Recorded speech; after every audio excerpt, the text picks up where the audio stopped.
Joy Monday Club. This is the first Meet the Authors event. Our prayer is that there will be several more. When I look out into this audience, we are all here because we are readers. We enjoy books. There was a statement made many, many years ago that if you wanted to hide something from a group of people, you would stick it in the cover of a book. Well, when it comes to the group that we're looking at here, they probably need to hide the book. This is a beautiful day. We have some incredible authors here. This event was put together, let me just give you a little history. It was put together because one of my classmates, Savannah J., wrote a book, how many years ago? Toward the Light. Many years ago. I read that book, and I said to her after I read that book, this is one of the greatest books I have ever read. And it wasn't because she was a classmate. The book was incredible. I could not put it down. So then when we were having discussions about her finishing her latest piece, I asked her the question, I said, how many of our classmates know how talented you are? How many? And she named the two that are here, and maybe 3 or 4 others. And I said, that's not enough. We need to have an event in Wilmington to introduce you to and reintroduce you to some others, especially our classmates. So that's the reason why we created this event. Again, we have some dynamic authors here, and you've had an opportunity to kind of speak with them and purchase some of their books. And now we're going to hear from them directly. They will have a read from some of their work. We're going to start with Charles Lee. So let me just give you a little bit of additional information about Charles Lee.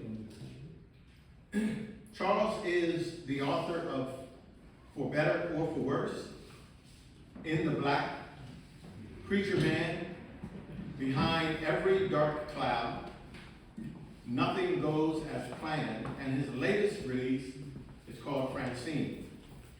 Charles hails from Petersburg, Virginia. He's a member of Alpha Phi Alpha fraternity.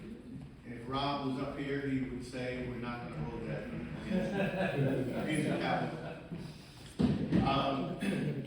He's also a member of the board of directors for the Virginia Dental Association Foundation, the member of the Petersburg Area Art League, vice chair of Trustees Guildfield Baptist Church, and a former group exercise instructor. Charles will read from 2 pieces. The first is Nothing Goes as Planned, and his most recent book, Francine. Charles Carroll Lee. Oh, thank you. All I do is like they do in those, what you call the speakeasies? You know, they sit down and get comfortable and open mic, that's it. All right, well, the first one I'm going to read from is Nothing Goes as Planned. This is my 5th novel.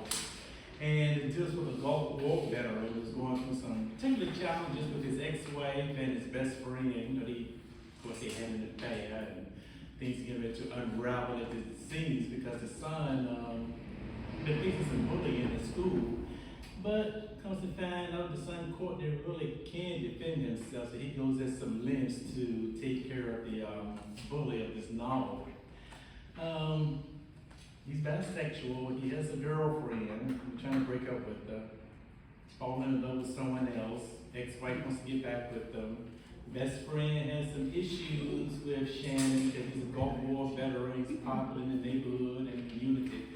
So they have some tension going on there. Plus,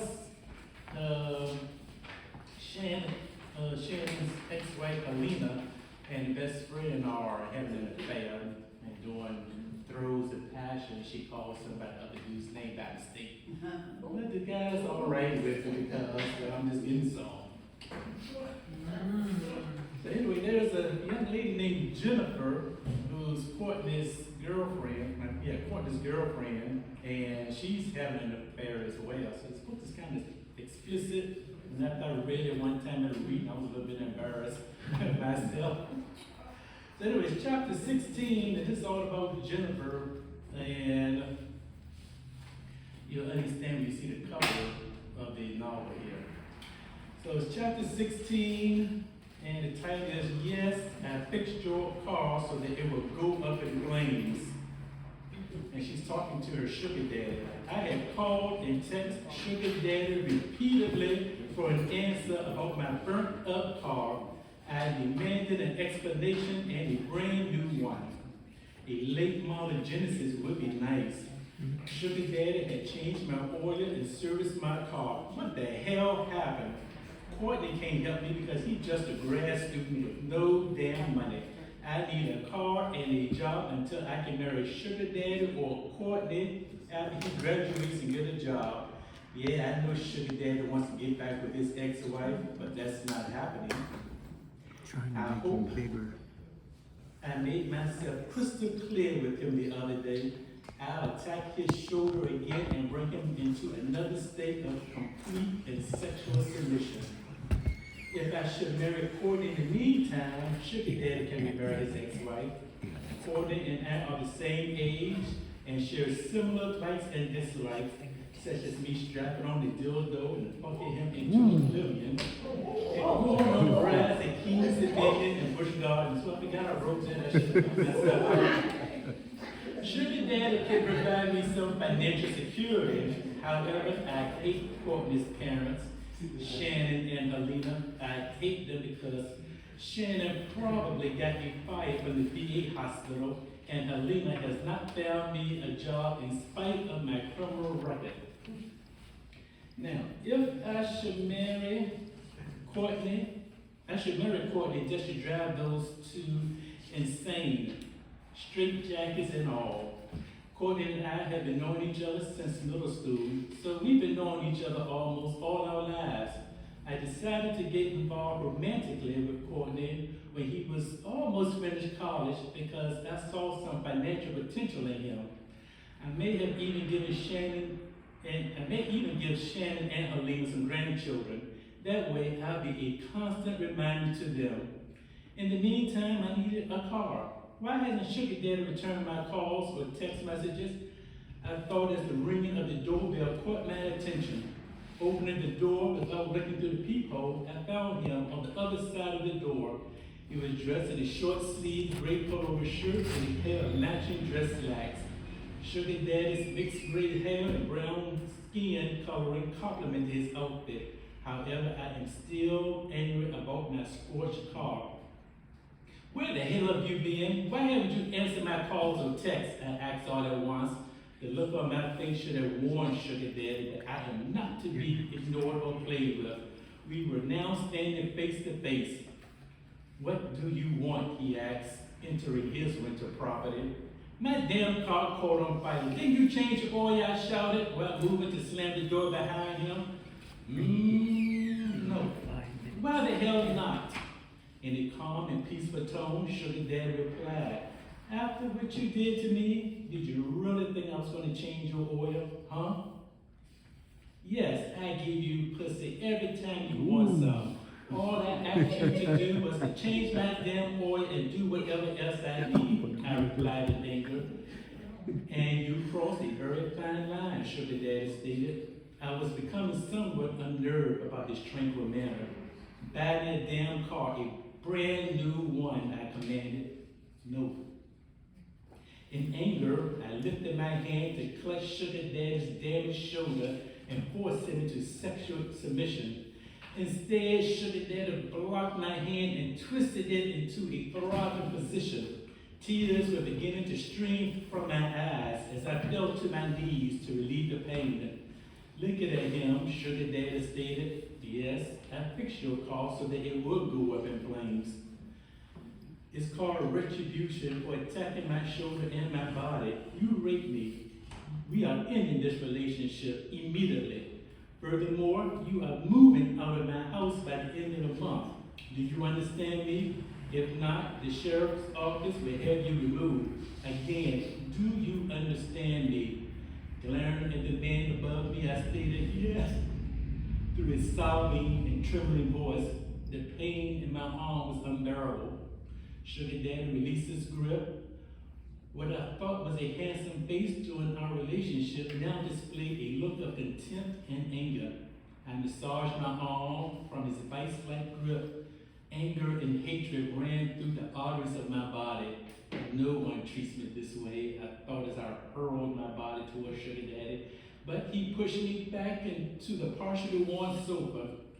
While on the sofa and quickly studying my silver-haired lover, I reached between the sofa pillars, retrieved a butcher knife, and sprang towards Sugar Daddy again. I keep weapons throughout the house just in case of an emergency.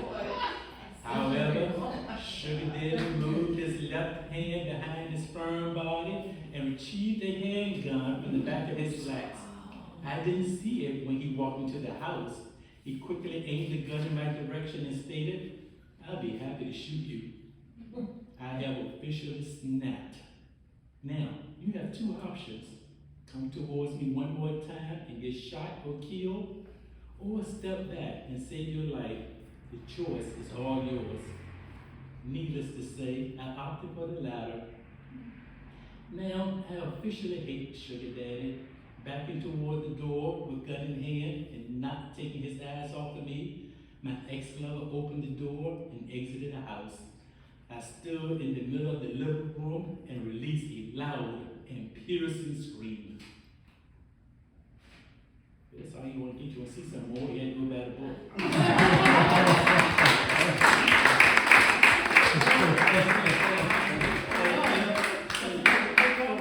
I got a sign that says 5 minutes, so this next one is Francine.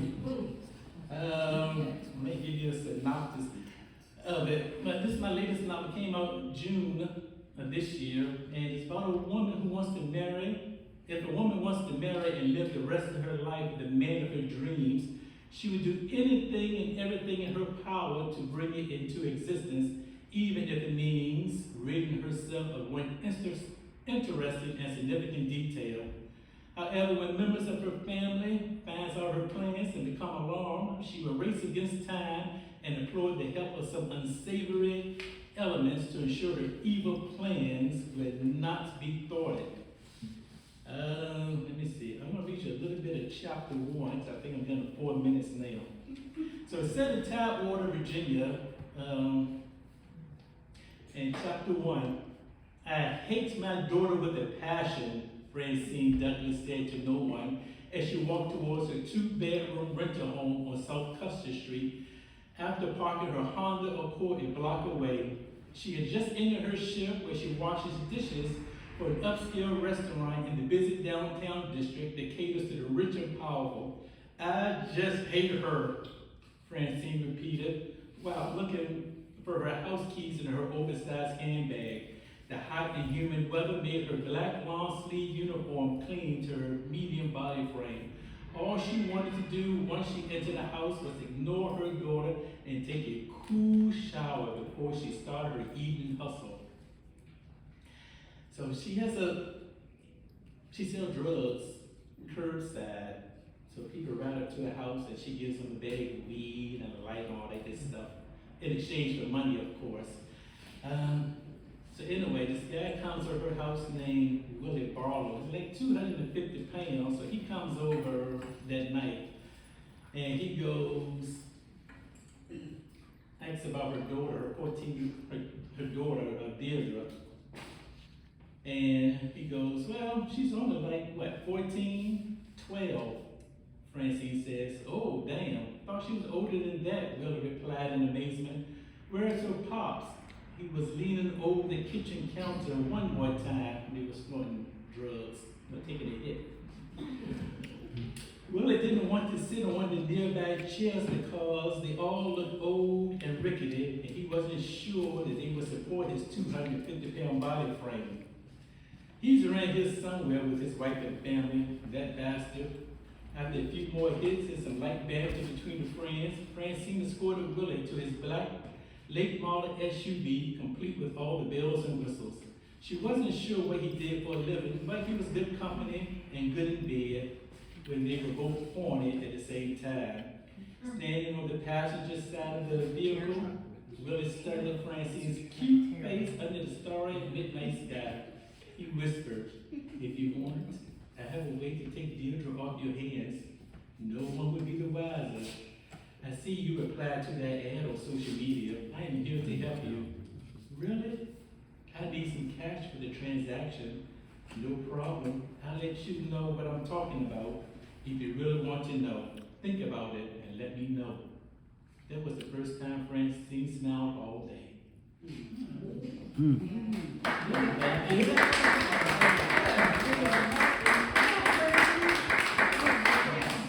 Read that one.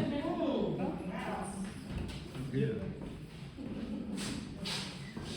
Charles Carroll.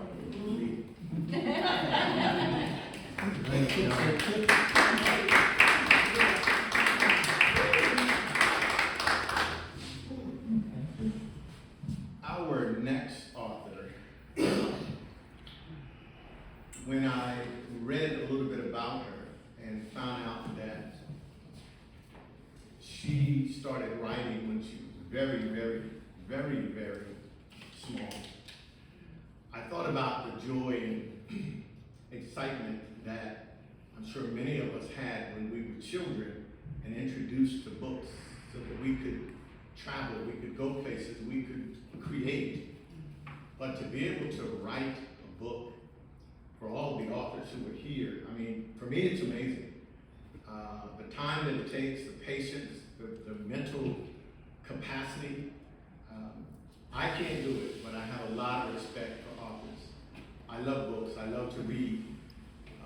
And I love the fact that Wendy, our next author, started so very young. I'm not sure about the rest of us who are authors here, but I think it was about 5 years of age when she started writing, typing, as her brother said. But she is our next author, and I would like to give you a little additional information about Wendy.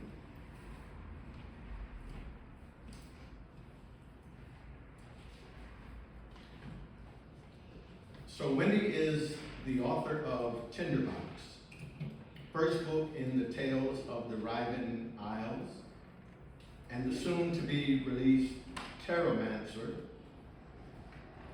Yeah. Second book in the Tales of the Riven Isles. Riven Isles. Publication date to be announced by the Flame Tree Press. Wendy has been writing again since she was age 5. She's an associate member of the Science Fiction and Fantasy Writers Association. She streams online on the streaming platform Twitch as Runic Nightshade. Also enjoys making and sharing videos online. And Wendy will read excerpts from Tinderbox. Wendy A.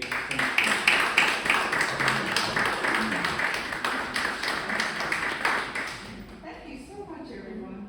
Okay, I really, I'll try my very best, but I'm really shy around my big groups and readings. But as Mr. El-Shabazz says, this is Tinderbox.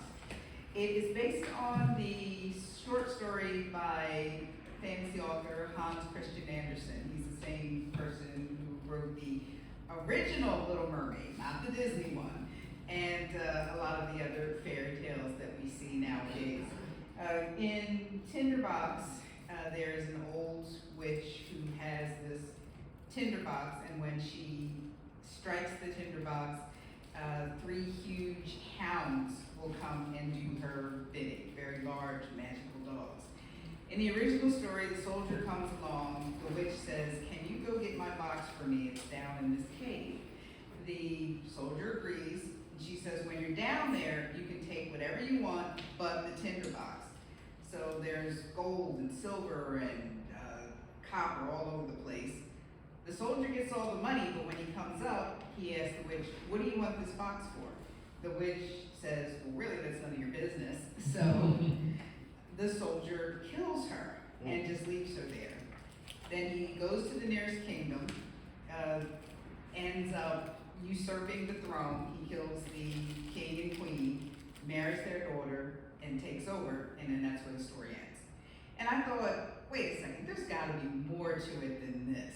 I mean, what would happen if somebody came along, found the witch, and wondered, all right, how did this happen, what's going on, and who did it? And that is Isbeth. She was raised by the witch, and she thinks of her as a grandmother. When she finds the witch, and I'm gonna read chapters 1 and 2, she finds out the soldier who killed her, and she goes to pursue the person, but also there is this young prince. The same king took over his kingdom, took him prisoner, and he is also trying to get the king off the throne and get back home. So the two of them have to put aside their differences, and they have to get together to save the kingdom from a magical threat. So I'm gonna read a chapter 1. Let me know, I don't wanna go past the 5 minutes. Okay, the vermin of the earth had long claimed the corpse of the witch, but Isbeth recognized the old woman right away, despite her head being severed from her body. Death had taken her, yet her voice and her blood cried out for justice from beyond the veils that separated the living from the deceased and other creatures that roamed the places in between. Isbeth knelt in the rich loam and laid her staff, Gamir, beside her, not noticing that his carved face was in the dirt. A fine way to treat me. Hush, Isbeth's voice was harsher than she intended. She reached to the right and turned the staff over, although he could quite easily do so himself. Who did this to you? Isbeth removed her backpack from around her shoulders and laid it aside. The lifeless pile of bones could not answer, at least not on their own. Isbeth closed her eyes, willing something to come to her, an image, a face, anything. However, her power as a diviner was tenuous, and she often needed talismanic help. Isbeth could feel her fingers curling into the dirt and the power burning in her veins. I will kill you. I will make you suffer for what you have done. It was not until the burning reached her eyes and she felt stinging tears pooling within them that she breathed in, fighting for control. Now is not the time for this. She must find out. She must know. Isbeth, Gamir's voice brought her out of her turmoil. See where she is? The witch's body lay near the ancient hollow tree, a great-grandfather in an old forest that had survived the many wars and other follies of man. Isbeth knew what was underneath its tangled roots. She had played there as a child, spending many a lazy afternoon at hide-and-seek in the catacombs, not with mortal children like her, but with the children of the earth. She wondered where they were now. Do you suppose, Isbeth's brow furrowed, and she tugged at one of the myriad of thin braids she wore, she wouldn't have gone into the cave. She couldn't. Isbeth went to stand, her legs stiff from kneeling. A box, she thought. It must be. It would explain much, Gamir said. Isbeth did not want to leave the remains there, but she had to see what was amiss. She approached the tree and investigated the gaping hole in its trunk, large enough to allow a grown man to descend into the cave underneath. Even with the sun, high as it was, shadows lay across the rough walls. Still, Isbeth had a sense that something was not right. When she went to boost herself into the hole, Gamir said, "Shouldn't we see to her first?" His words caused her to pause. Gamir was right. It was difficult to tell how long the remains had lain there. If not properly laid to rest, they would take the place as her body decayed. So would her gift. It would continue to flow from her body, spreading like a plague to steal the life of the woods. Yes. When Isbeth knelt again, she reached for her pack. Inside, she kept everything she needed to send the old woman to rest. Once she finished here, Isbeth would see to other things. Isbeth plunged Gamir into the soft earth, the red jewels that served as his eyes glittered. That face reminded her of the old spirits that lived in the trees, which made sense since the wood of the staff came from the celestial vine, which climbed into the heavens only to fall by the woodsman's axe. Isbeth had visited the forest, where the vine held sway, its twisted limbs for the home of innumerable mythic beasts and beings. Isbeth's eyes settled on the corpse again. It was a moment before she noticed the wetness on her face as the tears escaped. She swallowed the stone that had lodged in her throat. Oh, Mother, forgive me for being away for so long. I was not here to save you. The urge returned, to throw herself to the ground and weep, to scream curses, but Isbeth forced the bitter loss down. There would be time for grieving later. First, she would find her grandmother's murderer. From the pack she drew what appeared to be a cameo pin. Anyone not trained in the arcane would see the profile of a young, creamy-skinned maiden, but those with the gift saw the face of the Dwayne Sea, her eyes black within their sockets, her mouth opened in a soundless scream. Isbeth laid the cameo on what remained of the witch's breast, her movements practiced. She climbed to her feet, brushing the decaying leaves from the knees of the trousers she wore. Unlike other maidens, Isbeth did not hinder herself in dresses and robes. There were too many evils in the realm to risk capture because one tripped over the folds of a skirt. Her gaze skimmed the surrounding area until she found what she searched for, resting at the base of the tree. It was a mighty blow, Gamir commented. Isbeth didn't bother to respond. The witch's skull stared at her. Isbeth lifted it and made her way back. She positioned the skull above the body. Isbeth sat cross-legged, always in readiness, but she couldn't act. She stared at the eyeless sockets of the skull of the woman who had taught her the secrets of the realm. Isbeth drew in the labored breath. She had yet to perform the ritual, and already she felt the weight of exhaustion in her bones. Despite that, Isbeth stretched her back, reached out one slim hand, and sent her palm down over the cameo. She spoke the name. The face on the cameo came to life. A scream burst from its thin lips, and a wind, not felt by Isbeth, whipped the lifeless gray strands of the Dunsea's hair into distress. The wailing of the death talisman did not disturb her as its agonized cry filled the air around her, nor did she feel any concern at the unseen presence that approached the veil between the mortal and the ether. Isbeth reached out. Another gift of the students of the arcane was the ability to move the veils aside to allow a spirit's entrance into the mortal realm. Often, the unschooled assumed that the spirits would have the greater power and be able to move aside the veils themselves. Isbeth never corrected the speaker when she heard these things. The spirit of the old woman touched the remains, not in a physical sense, but with an intangible presence that gave life to beings walking the mortal realm. It had many names: essentia, quintessence, or soul. There was a violent jerk of the body, and the ceased scream quieted. The eyeless socket of the skull glowed with cold white light. The jaw hung ajar. Isbeth wasted no time. Grandmother, who has done this to you? A man. The voice seemed to travel from many miles away. One who is a coward at heart, yet he wears the guise of a soldier. Do you know who this man is? Where he is? He is at the seat of power in this land. Isbeth worried her lower lip. A soldier to a king? She realized with gnawing apprehension that there was only one way that he could have occurred. He has the box. Can I continue? I don't know if it's been 5 minutes. The sign is for 5 minutes left. Okay. There was a pause as though the voice feared to give its reply. Yes. Isbeth swore. Stupid man, she muttered to herself. The box, a source of magic long passed down through the generations, was the key to commanding 3 of the most powerful entities in the known realm. To the ordinary, the ones without the gift, they were a source of terrible fear. 3 mighty hounds, all sinew and bristling fur, claws, and jagged teeth. Where the box had come from and how the dogs became enslaved to it was a secret lost to history. However, to Isbeth, who had played with them in the catacombs, they were protectors of both her and her grandmother. They were friends. He doesn't realize what he faces upon death. Her voice filled with mirth, the witch replied, he knows nothing of the consequences. Perhaps that would be enough. Shall I leave him, grandmother? He is cunning, this man, the witch said.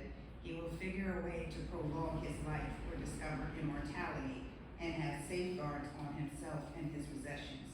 No one will give him challenge as long as he holds the box. The dogs could well bring him the apples of immortality, or many items that could stave off death for him if he hadn't commanded them to do so already. Could she steal the box back and command the dogs to take his life or kill him herself?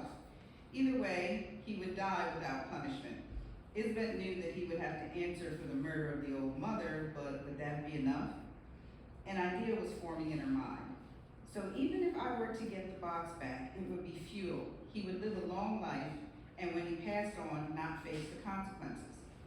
My dear granddaughter, there are always consequences to every action. True, Isbeth nodded, and if he searches for immortality, you are scheming, granddaughter. Isbeth smiled. Even in death, the old woman knew her. Here's what I propose to you, grandmother. I will not kill this man. I will find him and ingratiate myself into his world to find the things he holds most dear, and I will rip them from him.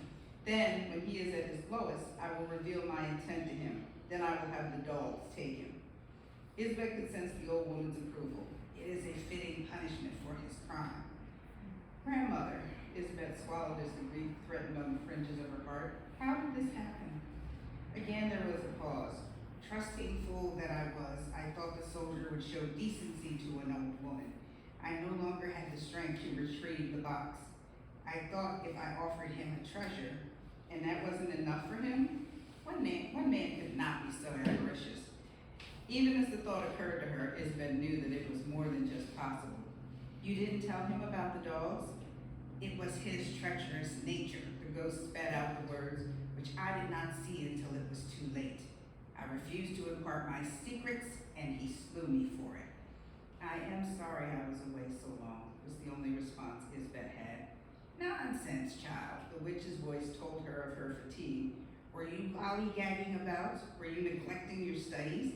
I see the staff, so I know you were not. It was to be your reward. I impressed my teachers, Isbeth managed a tired smile. I will miss you, grandmother, and I will do this thing for you. This man will suffer for what he did. Isbeth felt the presence recede behind the veil. Use your cunning and guile, and guard your secrets well. The veil slipped back into place. Isbeth drew in another breath as the loneliness crept upon her. Again, she stared at nothing until Demir, silent through her exchange with the ghost, spoke. How will we do this? The simple question brought Isbeth from her musings. How? It is one thing to seek retribution, quite another to get it. Isbeth chewed on her thumbnail, and there is a matter of the dogs. Isbeth lapsed into silence again, but it was momentary. As they say, first things first. She rose on her stiff legs, brushed down her trousers again. We'll leave things from the cottage. I will give her a proper burial before dark. Disturbing that no one has ever found her remains. I'm certain someone did, but those damnable superstitious villagers, Isbeth pursed her lips into a thin line. Never you mind. Unless they can provide me with information about the king, they're of little use. Isbeth shouldered her pack, then approached Demir and yanked him from the earth. I'm hungry, he whined. Do you see another soul out here? For an aged mystical talisman, sometimes he behaved like an insolent child. Why not let me devour the king? And have us put to the stake? Are your appetites worth that risk? Demir shuddered next to her palm. I suppose I can manage. Isbeth started back down the road. Although it was early spring, there was a nip in the air and the night still descended. She kept her brisk pace as she walked and let her mind ponder the situation. Having promised her grandmother she would punish the man who murdered her, but she needed, as her talisman pointed out, a means to do so. There were few ways for a commoner to become a king's confidant. As though sensing her thoughts, Demir spoke. Monarchs often take mistresses. I will not even dignify that with an answer. Okay. Oh, alrighty.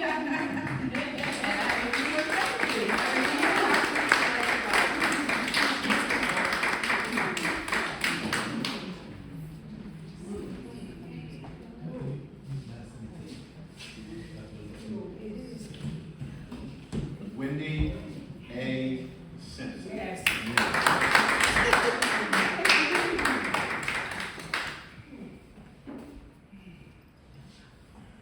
I attempted to put pen to paper at one point to to start writing a book, and I called Savannah, and we had a conversation. Then she came into town, and we met, and we spoke.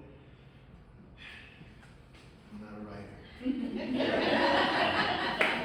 I'm not a writer. God bless you guys. So, the next author that is coming up is a dear friend of mine, high school comrade. Loved her then, love her now. She's an incredible individual. Let me just tell you a little bit more about Savannah Jackson. She's the author of Toward the Light, the first book that I fell in love with that she wrote. The Prodigal Son, Behind Closed Doors, The Prey, Raising Tristan, and her latest release, Tristan's Choice. Savannah is a member of the National Council